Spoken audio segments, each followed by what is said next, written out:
Assalamualaikum warahmatullahi wabarakatuh. Alhamdulillahirabbil alamin. Hamdan na'imin, hamdan syakirin. Hamdan yuafi ni'amahu wa yukafi'u majidah.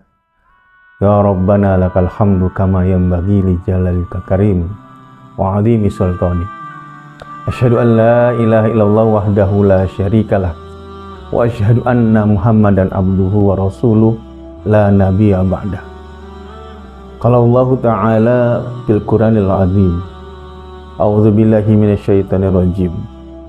Rabbana inni askantu min dzurriyyati biwadin ghairi dzi dzar'in. Al-ayah. Shadaqallahul azim wa shadaqa Rasulullah Habibul Karim. Alhamdulillah, kita panjatkan puja dan puji syukur kita kepada Allah Subhanahu wa taala. Salawat dan salam semoga tercurah pada Nabi Allah Muhammad Sallallahu Alaihi Wasallam beserta keluarganya, sahabatnya, dan seluruh pengikutnya. Juga salawat dan salam kepada Nabi Allah Ibrahim alaihissalam. Hadirin Allah, kita seringkali dalam salawat yang kita baca dalam tahiyat itu kita bersalawat kepada dua nabi.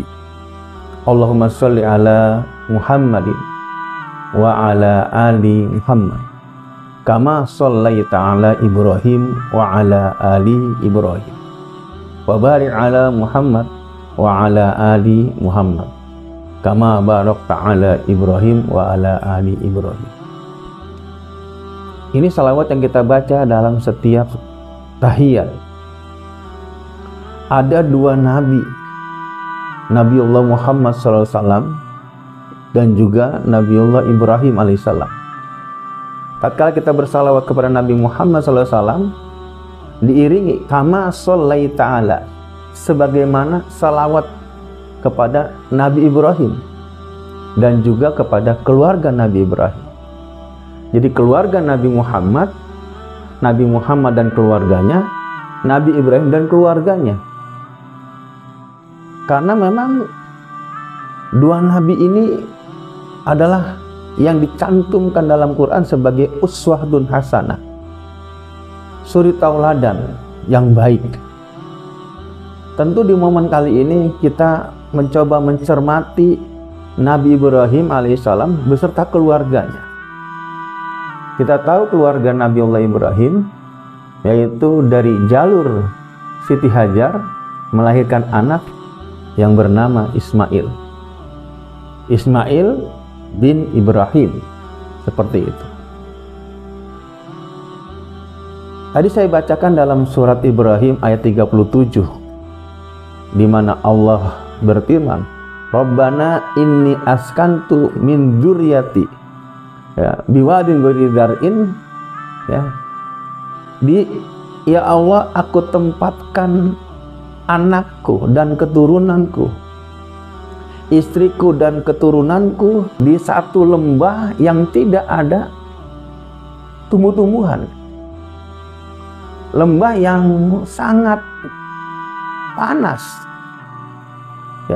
isinya bebatuan. Di situ Nabi Allah Ibrahim alaihissalam membawa anak dan istri dan menempatkan anak dan istrinya di situ. Tentu dalam hal ini, kalau kita menggunakan pola pikir kita sebagai orang biasa, tentu bisa-bisanya seorang bapak, seorang ayah,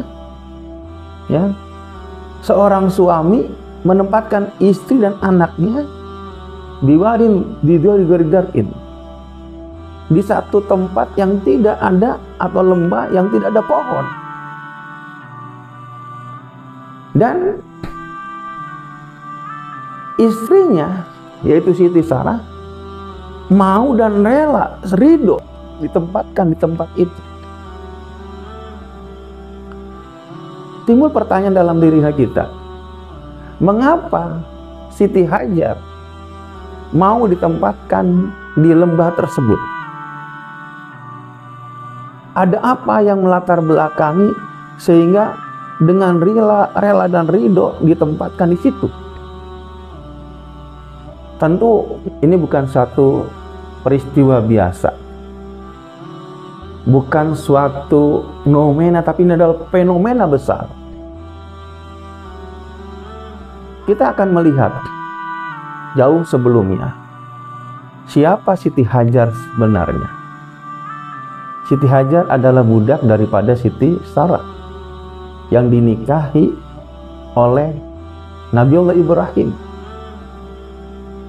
Artinya Siti Hajar sudah tahu banyak siapa tuannya, ya, latar belakang tuannya, dan siapa istrinya, dengan dalam arti kata keluarga Ibrahim sebelum menikahi Siti Hajar. Dengan seperti itu, ya, sehingga tertanam dalam dirinya bahwasanya ini bukan orang biasa Nabiullah Ibrahim. Dia bukan orang pada umumnya. Dia adalah Nabiullah Ibrahim alaihissalam dengan segala sifat-sifat sebagai seorang nabi. Amanah, patonah, tablik, dan sidik terpancar, sehingga keraguan Siti Hajar tatkala ditempatkan di lembah tersebut, dia yakin ini adalah perintah Allah. Sampai Siti Hajar mengatakan, apakah ini perintah Allah? Nabi Ibrahim menyatakan, ya, ini perintah Allah.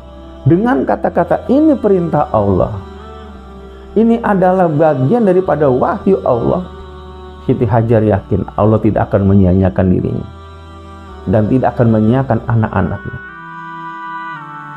Disinilah keimanan tertanam di dalam diri Siti Hajar.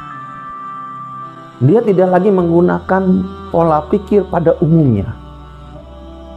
Dia tidak lagi menggunakan perasaannya.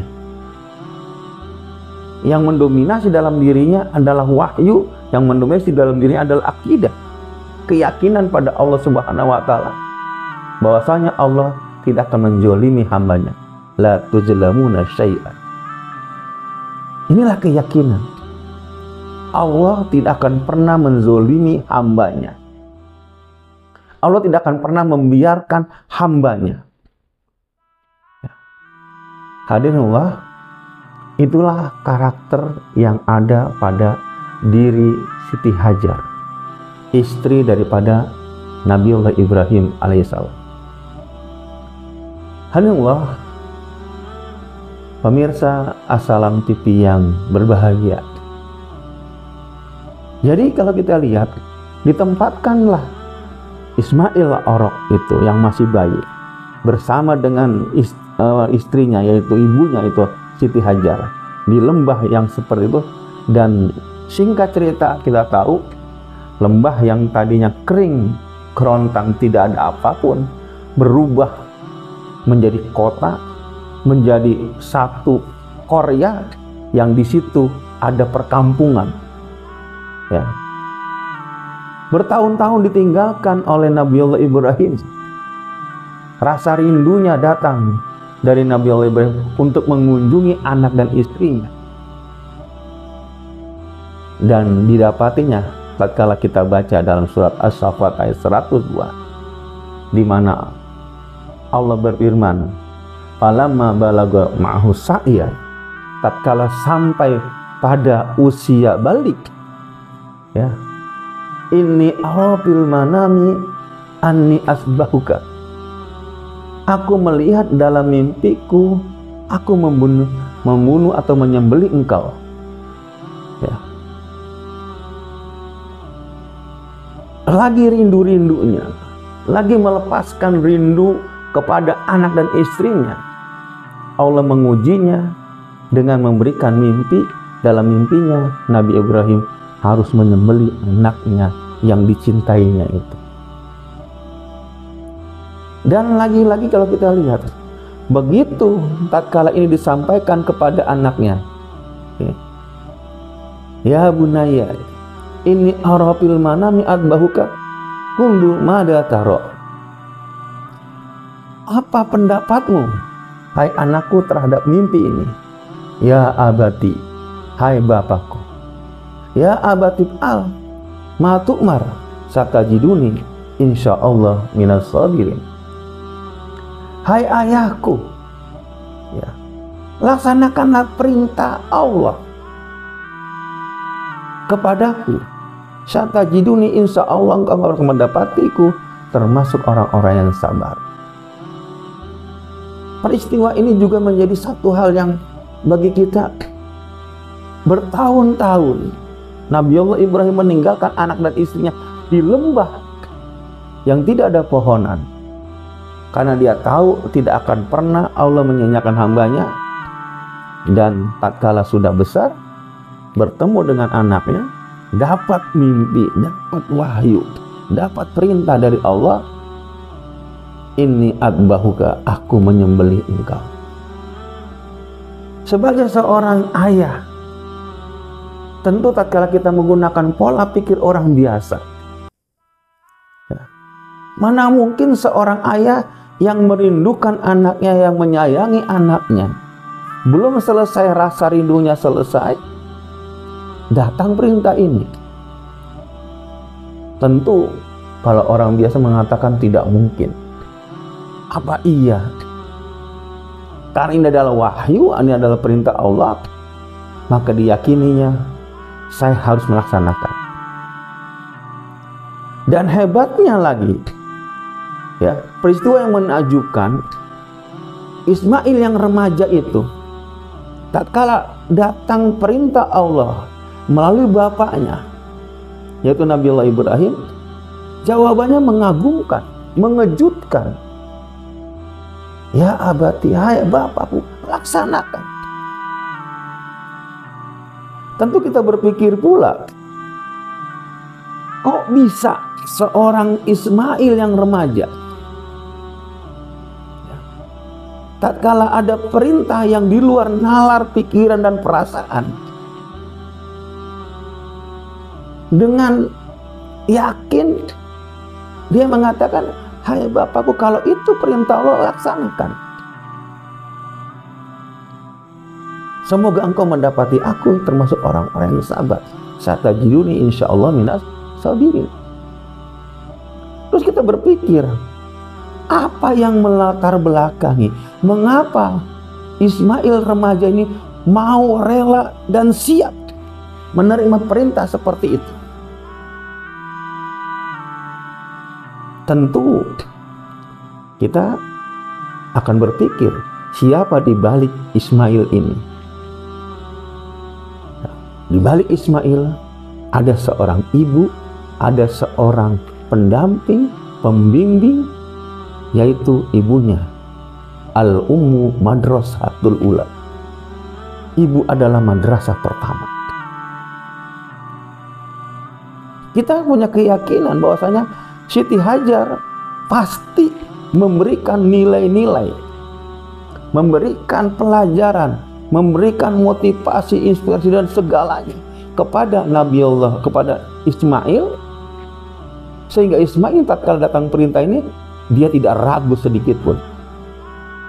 Padahal disampaikan, hai anakku, apa pendapatmu? Kan bisa saja pendapatnya berbeda, namanya juga tukar pikiran. Tapi mengejutkan jawabannya.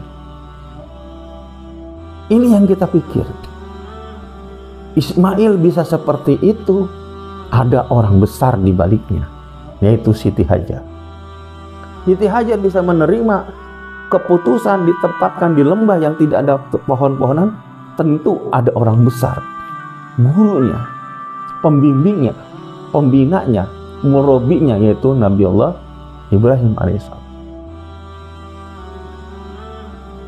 Hadirinullah, kalau kemudian akhirnya tatkala sebelum penyembelihan Allah ganti dengan kibas, Allah ganti dengan kambing istilah kita. Apakah pada waktu itu setelah sebelum Nabiullah Ibrahim ini menerima perintah, dan setelah menerima perintah ada berpikir atau ada perasaan atau perkiraan akan diganti dengan kambing? Tentu tidak. Yang dia tahu, dia yakin ini adalah perintah Allah. Ya. Sekiranya pun terjadi benar-benar penyembelihan, dia memang itu perintah Allah, bukan menolak. Kalau udah tahu bahkan ganti dengan kambing, ya tidak ada ujian namanya. Hadirin Allah, dua peristiwa besar ini yang di luar nalar kita, di luar logika kita, di luar perasaan kita sebagai seorang ibu, sebagai seorang ayah, ya, yang dikalahkan dengan wahyu, menjadi pelajaran bagi kita, khususnya bagi saudara-saudara kita yang menapaktilasi dari perjalanan Nabiullah Ibrahim, Siti Hajar dan Nabi Ismail alaihissalam di Mekah sana, adalah peristiwa-peristiwa yang di luar nalar berpikir kita. Inilah keimanan, inilah akidah, tauhid. Tatkala kita bersandar kepada Allah saja, tawakal kepada Allah dengan segala keputusannya, dengan segala firman-Nya, dengan segala perintahnya, yakin, wa may yattaqillaha yaj'al lahu makhraja. Barang siapa bertakwa kepada Allah, Allah akan memberikan jalan keluar. Wa may yatawakkal 'ala Allah fa huwa hasbuh. Barang siapa yang bertawakal kepada Allah, Allah akan mencukupinya. Intinya serahkan kepada Allah saja. Nanti Allah yang akan mengatur skenario berikutnya. Bukan kita, bukan rencana kita, tapi rencana Allah. Karena kita mendapat perintah Allah. Banyak sekali ujian-ujian yang dapat kita terima dalam kehidupan ini. Maka kita sikapi, ini datang dari Allah. Inna lillahi wa inna ilaihi raji'un. Ini datang dari Allah dan akan kita kembalikan lagi kepada Allah Subhanahu wa ta'ala. Dan tentu dengan batas-batas kemanusiaan. Saya yakin dengan seyakin-yakinnya Nabiullah Ibrahim tetap ada pertimbangan manusia. Sebagai seorang manusia, inni basara mislukum illa yuha. Aku adalah manusia seperti biasa, hanya dapat wahyu. Aspek kemanusiaan, tapi aspek kemanusiaan dikalahkan dengan wahyu. Begitu juga seorang istri. Aspek kemanusiaannya ada, tapi dikalahkan oleh wahyu. Dan juga sebagai seorang anak. Ya. Apa iya ini mimpi harus menyembelih saya? Ayah model apa seperti ini? Tapi dia yakin karena ini perintah Allah harus dijalani. Selebihnya terserah dan mereka bertawakal pada Allah. Itulah sebaiknya harus kita lakukan dalam menjalani hidup ini. Banyak sekali beragam masalah yang kita hadapi. Permasalahan internal, permasalahan keluarga, permasalahan bangsa dan negara, dan permasalahan apapun. Kalau kita kembalikan pada Allah, akan ada jalan keluar. Hadirin pemirsa Assalam TV yang berbahagia. Itulah yang dapat kita terima sebagai sebuah pegangan dalam hidup kita. Allah tidak pernah menyia-nyiakan hamba-Nya. Ujian yang datang dari Allah kita terima dengan tulus ikhlas, dan pasti akan ada jalan keluar selagi kita mengikuti jalan dan petunjuknya serta syariatnya. Semoga Allah menguatkan akidah, menguatkan iman kita, memberikan kekuatan kepada anak dan istri kita untuk memegang teguh akidah ini. Dan dengan demikian Allah sendiri akan menjamin kehidupan kita nantinya. Billahi bisabillah. Wassalamualaikum warahmatullahi wabarakatuh.